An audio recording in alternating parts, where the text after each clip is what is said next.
मतलब हम इतने भी बुरे नहीं हैं, हम गरीब ज़रूर हैं लेकिन हम इतने बुरे नहीं हैं कि लोग हमारे साथ इस तरह का रवैया इख्तियार करें।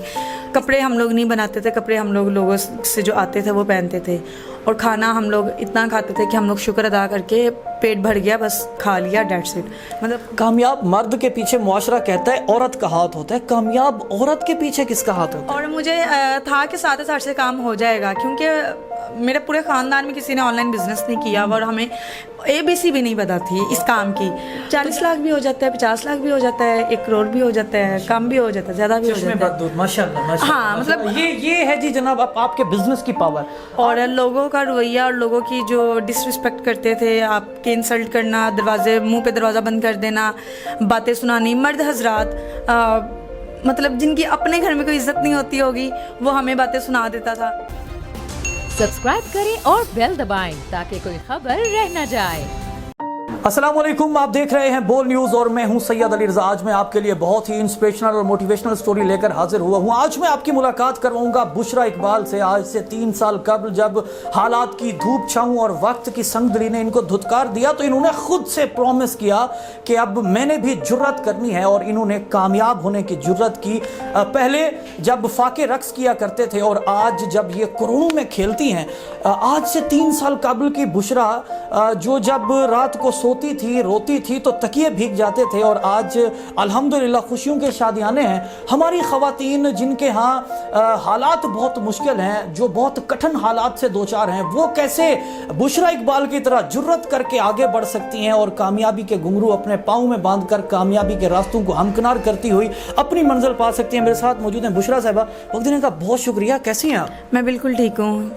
कामयाब मर्द के पीछे मुआशरा कहता है औरत का हाथ होता है, कामयाब औरत के पीछे किसका हाथ होता है? कामयाब औरत के पीछे औरत का ही हाथ है। फिलहाल मैं तो औरत ही कहूँगी। हाँ। जी बिल्कुल, मेरी मम्मा का हाथ है। मम्मा का हाथ है। बुशरा साहिबा, आज से 3 साल कबल जब मतलब मायूसी रक्स किया करती थी, जब हर तरफ से मतलब एक कोई उम्मीद, किसी किरण नहीं थी, तो फिर कैसे जुर्रत की कामयाब होने की? मैंने बस एक स्टार्ट लिया था, एक यकीन के साथ।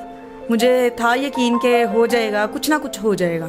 मतलब ये नहीं पता था कि इतना सब कुछ हो जाएगा, लेकिन ये पता था कि कुछ ना कुछ हो जाएगा। तो उस कुछ ना कुछ के लिए मैंने जुर्रत की, मैंने काम स्टार्ट किया, तो अल्हम्दुलिल्लाह फिर बहुत कुछ हो गया। वो डेंगी, वो पोलियो के कतरे पिलाने वाली लड़की आज जब अपने आप को देखती है कि लाखों करोड़ों में अल्हम्दुलिल्लाह कमा रही है, क्या कुछ बनाया, क्या कुछ कमाया, माजी कितना कठिन था? माजी तो बहुत कठिन था, और हर एक जो भी कामयाब इंसान होता है ना, उसका अगर आप माजी देखें तो उसका माजी आपको बहुत कठिन ही मिलेगा। कोई भी कामयाब मर्द या औरत जब पैदा होती है तभी से वो कामयाब नहीं होती, कामयाब बनना पड़ता है। तो अगर हम आज उसका कंपैरिजन करें तो मैंने कभी नहीं सोचा था कि हम लोग इस मुकाम पर जाएंगे कि मैं इतनी महंगी चीज़ें यूज़ करूँगी, इतना महंगा घर होगा, गाड़ी होगी और इतनी प्रॉपर्टीज़ होंगी। तो अल्लाह का शुक्र है, अल्लाह ने मुझे इस काबिल बनाया कि आज सब कुछ मेरे पास है, मैं जो चाहूँ ख़रीद सकती हूँ। अब आपने अपनी कामयाबी का सीक्रेट भी देने हैं। सबसे पहले ये बताएं कि क्या थी बुशरा, पहले क्या थी? 3 साल पहले अगर हम पलट जाएं तो बुशरा के घर की तरफ जाएं, उस 4 दीवारी की तरफ जाएं जहाँ जहाँ बुशरा जाती थी, उसका लाइफस्टाइल क्या था? उसके पर्स में कितने पैसे होते थे? मोबाइल कौन सा होता था? 3 साल पहले तक तो मैं पोलियो वर्कर थी, डेंगी का काम करती थी। डेंगी में मैं काम करती थी बेसिकली, तो साथ में पोलियो भी करती थी। और टोटल जो है मैंने 15 साल पोलियो डेंगी किया हुआ है। मैं 10 साल की थी जब मैंने पोलियो का काम स्टार्ट कर दिया था। स्टडी भी करती थी, स्कूल भी जाती थी, और पार्ट टाइम में मैं पोलियो का काम भी करती थी। तो जो टाइम था वो बहुत कठिन गुजरा। मतलब घर हमारा अपना था, जब बाबा की डेथ हुई थी तो घर हमारा अपना ही था, लेकिन वो घर इतना अच्छा नहीं बना हुआ था। फिर उसके साथ हम लोगों ने मेहनत करके, हम चारों जो है लाइक हम तीनों सिस्टर्स और मेरी मम्मा, हम सब मिलके पोलियो का काम करते थे। तो अपने घर का जो है वो निज़ाम चल रहा था। कपड़े हम लोग नहीं बनाते थे, कपड़े हम लोगों से जो आते थे वो पहनते थे, और खाना हम लोग इतना खाते थे कि हम लोग शुक्र अदा करके पेट भर गया, बस खा लिया, डेट्स इट। मतलब अच्छा खाना, इस तरह की चीज़ें नहीं थी। तो आज अल्हम्दुलिल्लाह सब कुछ है। ये जो आज सब कुछ है, इसके पीछे वो जो जुर्रत है, वो जो एक काज था, मैंने कुछ बनना है या कुछ करना है, वो क्या था? वो आइडिया कैसे आया? ये हिम्मत कैसे की? मैं जो पोलियो कर रही थी ना, पोलियो डेंगू, वो मुझे पसंद नहीं था, मैं वो करना नहीं चाह रही थी, क्योंकि मैंने उस टाइम पे मेरी स्टडी थी बीए, और लोगों का रवैया और लोगों की जो डिसरिस्पेक्ट करते थे, आपके इंसल्ट करना, मुंह पे दरवाज़ा बंद कर देना, बातें सुनानी, मर्द हजरात, मतलब जिनकी अपने घर में कोई इज्जत नहीं होती होगी, वो हमें बातें सुना देता था। तो इस तरह के हालात होते थे। तो मैं कहती थी कि मतलब हम इतने भी बुरे नहीं हैं, हम गरीब ज़रूर हैं, लेकिन हम इतने बुरे नहीं हैं कि लोग हमारे साथ इस तरह का रवैया इख्तियार करें। इसलिए मुझे वो डेंगू पोलियो पसंद नहीं था, और मुझे डेंगू पोलियो को छोड़ना था। अब उस छोड़ने के लिए जब मैंने जॉब छोड़ी थी, उस टाइम पे मेरी 20,500 सैलरी थी, तो मुझे 20,500 का अल्टरनेटिव ढूंढना था, कि ताकि मेरा जो घर का जो इस टाइम पे जो चीज़ चल रही है वो डिस्टर्ब ना हो, बजट डिस्टर्ब ना हो।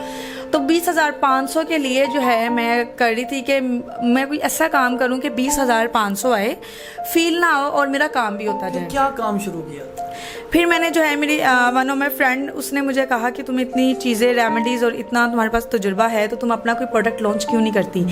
देन मैंने स्टार्ट लिया था IK ऑर्गेनिक सोल्यूशन ब्रांड से, और मैंने अपना फर्स्ट प्रोडक्ट लॉन्च किया था हेयर फॉल सीरम। 3 साल पहले मैंने इसको लॉन्च किया था, जो कि मेरी अपनी फॉर्मुलेशन थी। उस टाइम पे पाकिस्तान में कोई हेयर फॉल सीरम नहीं बना रहा था, तो मुझे था कि हम ना, जो मेरे में जो क्वालिटी थी वो यही क्वालिटी थी कि मैं दूसरों को फ़ौरन कॉपी करके चीज़ बनाने वाली बंदी नहीं हूँ, या फ़ौरन से कॉपी नहीं करना। मतलब जो चीज़ एक ट्रेंड चल रहा है उससे हटके कुछ नया जापानी हाँ जी, कह सकते हैं आप कि हमने कुछ नया जनरेट करना है। तो वो मैंने जो है, फिर हेयर फॉल सीरम उस टाइम पे कोई नहीं बना रहा था, कोई सेल नहीं कर रहा था। हेयर फॉल सीरम फिर मैंने लॉन्च किया, उसकी फॉर्मुलेशन मैंने देखी, खुद टेस्ट की, और क्योंकि स्किन का मैं नहीं एकदम से करना चाह रही थी, तो मैंने फिर हेयर से स्टार्ट लिया। फिर मैंने उसको लॉन्च किया, उसको बनाया, उसको बनाने से उसको डिस्पैच करवाने तक जो मेरी मेहनत थी, वो अनथक मेहनत थी कि मैं मार्केट भी जाती थी, और मैं 22 साल की थी उस टाइम पे। मार्केट जाके सेल किया फिर उसको? नहीं, मार्केट सेल नहीं किया, लेकिन उसको बनाने के लिए कि उसकी पैकिंग कहाँ से मिलनी है, सेल आउट कहाँ किया, अपनी मार्केट कहाँ ढूंढी? हमने उसको मैंने ऑनलाइन सेल किया। इंस्टाग्राम पे मैंने पेज बनाया, फेसबुक पे मैंने काम नहीं किया। This is the power of social and digital media. Exactly, social, उस टाइम में 3 साल पहले सोशल मीडिया भी बहुत अच्छा था, अभी भी बहुत अच्छा, लेकिन अभी क्योंकि आपके पास कंपटीटर्स बहुत आ गए हैं, कंपैरिजन बहुत आ गया, ब्रांड बहुत आ चुका है मार्केट में। तो उस टाइम पर फिर मैंने ये स्टार्ट लिया। टिकटॉकर्स उस टाइम पे मार्केट में बहुत नए आ रहे थे, टिकटॉकर्स से मुझे बहुत अच्छी रीच मिली। उन्होंने, क्योंकि मैं उनको प्रोडक्ट अपने भेजे, आप इसको ट्राई करें, देखें आपको कैसे लगते हैं, फिर उन्होंने अपने फीडबैक शेयर किए, तो लोगों ने फिर उन पर ट्रस्ट भी किया, लोगों ने प्रोडक्ट बाय की। तो फिर वो बस मतलब अपने कारोबार के लिए पहली सरमायाकारी कैसी की? पहली मेरी सरमायाकारी 15,000 की थी, और उसमें 7,000 मेरे थे, 8,000 मैंने बोरो किए थे, अपने कुलीग से मैंने लिए थे, 5,000 एक से, 3,000 एक से। सुनते जाएं जी आप। अच्छा। और मुझे था कि 7,000 से काम हो जाएगा, क्योंकि मेरे पूरे ख़ानदान में किसी ने ऑनलाइन बिजनेस नहीं किया, और हमें ABC भी नहीं पता थी इस काम की। तो जब मैं निकल पड़ी मार्केट में, तो फिर मुझे था कि मैं निकल पड़ी, तब मैंने करके लौटना है वापस। तो मेरी 5500 की बॉटल्स आ गई सीरम की, और 1500 के ऑयल्स आ गए, और पैसे ख़त्म हो गए। फिर मैंने 8,000 उधार पकड़े, फिर बाकी की जो चीज़ें थी फिर मैंने वो वहाँ से कंप्लीट। वो जो पहली इन्वेस्टमेंट थी 15,000 की, उसमें से फिर कितने पैसे कमाए? 25,000 कमाए थे, वो 25 आए, फिर मैंने लगा दिए। पहले मैंने जो थी वो 50 बॉटल्स फिल की थी, फिर मैंने 100 बॉटल्स फिल की, फिर 150, फिर 200, मतलब फिर जो पैसे आ रहे थे ना, तो मैं साथ लगाती जा रही थी, पॉकेट में कोई नहीं जा रहा था। 20,500 रुपये कमाने वाली बुशरा आज जब पैसे गिनती है महीने के बाद, तो कितना टाइम लगता है पैसे गिनते? मैं पैसे गिनती नहीं हूँ मेरी सबसे बड़ी ये खामी है, पैसे नहीं गिनती। कि और कैश में सब बहुत मजाक भी करते हैं इस चीज़ का कि मेरा कैश या तो ज़्यादा हो जाएगा या कम हो जाएगा, क्योंकि मेरे से कैश गिना नहीं जाता। अकाउंट में होते हैं, अकाउंट में अगर किसी को ट्रांसफ़र करनी हो तो 1 0 ज़्यादा डाल दूंगी, तो यहाँ 1 0 कम डाल दूंगी कभी ऐसा हुआ है? हाँ, बहुत दफ़ा हुआ है। मैंने अपने एम्प्लॉय को एक दफ़ा भेजने थे 96,000 भेजना था, उसको मैंने 9,60,000 भेज दिया। तो वापस किए उसने? हाँ, ऑफ कोर्स वापस उसने किए।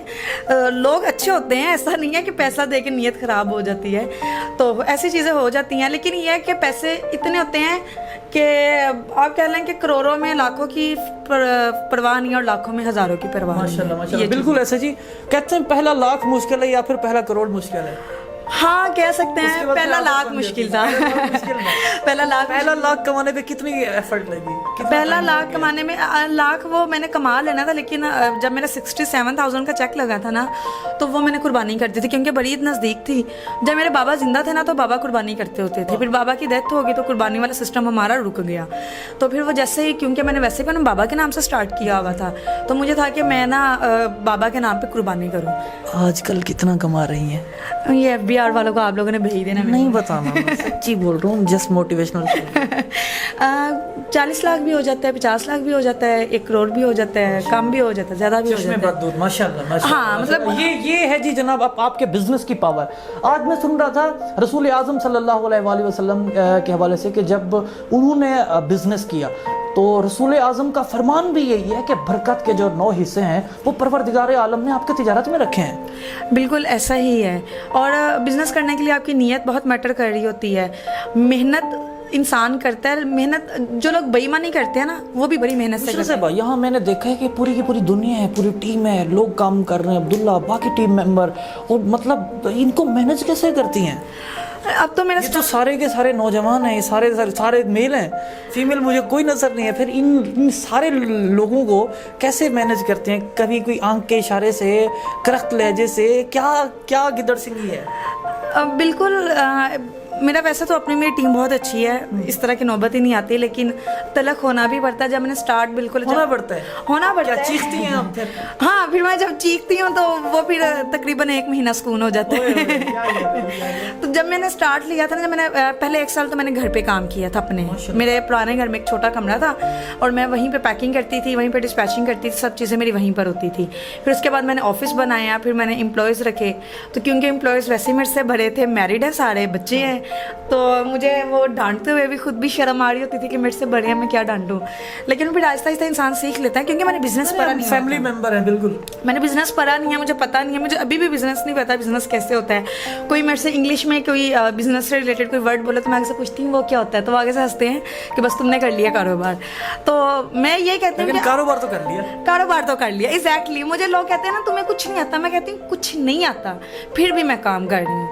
तो मैं यही कहती हूँ कि IQ चल रहा है अल्लाह के भरोसे, क्योंकि मुझे नहीं पता IQ का प्रॉफिट कितना, लॉस कितना है। मैंने कभी पर मंथ मेरी रिपोर्ट आज तक नहीं बनी कि मैंने कितना प्रॉफिट गया, कितना लॉस गया, क्या चीज़ें सही करनी है, क्या ख़राब है, बस चल रहा है काम। चलो जी, फिर देखने वालों को मशवरा दो, जो हमारी बहनें अपना काम शुरू करना चाहती हैं, जो आपसे इंस्पायर होके कोई अपना प्रोडक्ट लॉन्च करना चाह रही हैं, क्या करें, वो कैसे शुरुआत करें? प्रोडक्ट जो है ना, अब प्रोडक्ट बहुत मुश्किल हो गया हुआ है, क्योंकि पाकिस्तान में बहुत कंपटीशन आ गया हुआ है। डरा रही हैं आप? जेलस हो रही हैं फिर? नहीं, मैं जेलस नहीं हो रही, क्योंकि आपको इन्वेस्टमेंट बड़ी करनी पड़ेगी। अच्छा। जो घर का पर्सन है वो इतनी इन्वेस्टमेंट नहीं कर सकता। तो अगर आप बात करें ना कपड़े की और फैशन की, तो आई थिंक जो कपड़े उसको कहते हैं ना, वो अल्लाह ताला की तरफ से बख्शिश है, वो सारी ज़िंदगी का अरूज है। तो टिकटॉक एक बहुत अच्छा प्लेटफॉर्म है। अगर कोई नया स्टार्ट करना चाह रहा है तो आई थिंक उसको टिकटॉक से स्टार्ट लेना चाहिए, वहाँ से आपको एक अच्छी रीच मिल सकती है। फिर आप इंस्टाग्राम का पेज अपने टिकटॉक के साथ मर्ज करें, वहाँ से अच्छी ऑडियंस कैप्चर करें।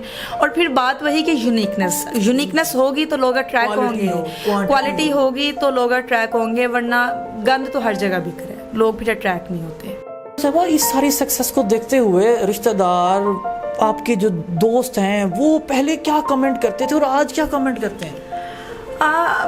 पहले भी अच्छे थे, क्योंकि मैं बताया कि मैं बहुत छोटी थी जब से मैंने मेहनत स्टार्ट की। तो आपको पता है जब इंसान जो बच्चा मेहनत कर रहा हो ना, तो वैसे एक तो उसको सबको ना उससे हमदर्दी होने लग जाती है। तो मेरे साथ तो अच्छा टाइम गुजरा सबका, मुझे सबने बड़े अच्छे तरीके से ही गाइड किया हुआ है। बहुत लोग मेरे से ये सवाल पूछ चुके हैं और बहुत लोगों ने मुझे कहा भी कि तुम लोग तो कहते हैं कि जी जब हम गरीब थे तो लोग बड़ा बुरे थे हमारे साथ, तो तुम क्यों नहीं ये कहती? तो मुझे क्योंकि नेगेटिविटी नहीं फैलाने, हमने पॉजिटिव में रहना है।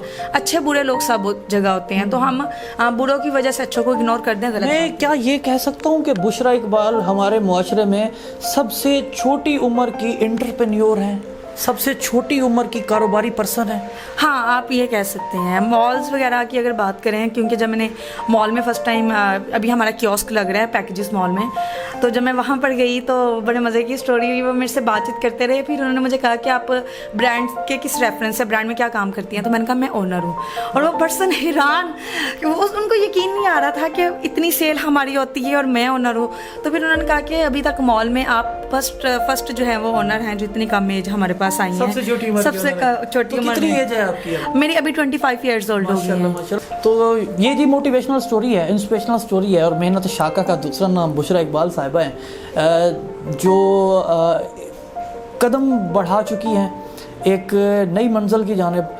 और अपनी मंजिल में ये ख़ुद को जिस तरह महसूस कर रही हैं, जो कुछ ये कमा बना रही हैं, वो भी हमने इनसे कुछ बुलवाने की कोशिश की और आपके सामने रखा कि कैसे आप भी अगर हाउस वाइफ हैं, आप अगर मदर हैं, आप अगर कोई आपके पास घर में जिम्मेदारी है, तो उन जिम्मेदारियों के बावजूद भी कैसे आप जुर्रत करके कोई अपना कारोबार लॉन्च कर सकते हैं, अपनी खुशहाली के लिए आगे बढ़ सकते हैं। आपके आसपास कोई इंस्पिरेशनल मोटिवेशनल स्टोरी मौजूद है या आपके अंदर कोई टैलेंट मौजूद है तो हमारे फेसबुक पेज बोल न्यूज़ पर हमसे रब्ता करें। मुझे दीजिए इजाज़त और देखते रहिए पाकिस्तान का नंबर 1 न्यूज़ चैनल बोल न्यूज़। मैं हूं इमरान रियाज खान। अब आप मुझे देख पाएंगे सिर्फ बोल न्यूज़ पर।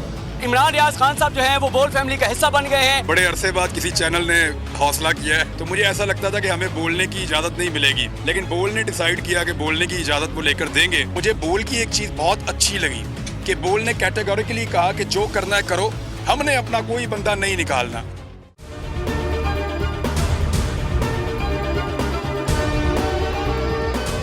सबसे ज्यादा व्यूज, सबसे ज्यादा रील्स और सबसे ज्यादा रेटिंग के साथ बोल अब भी नंबर 1 पोजीशन पर बरकरार।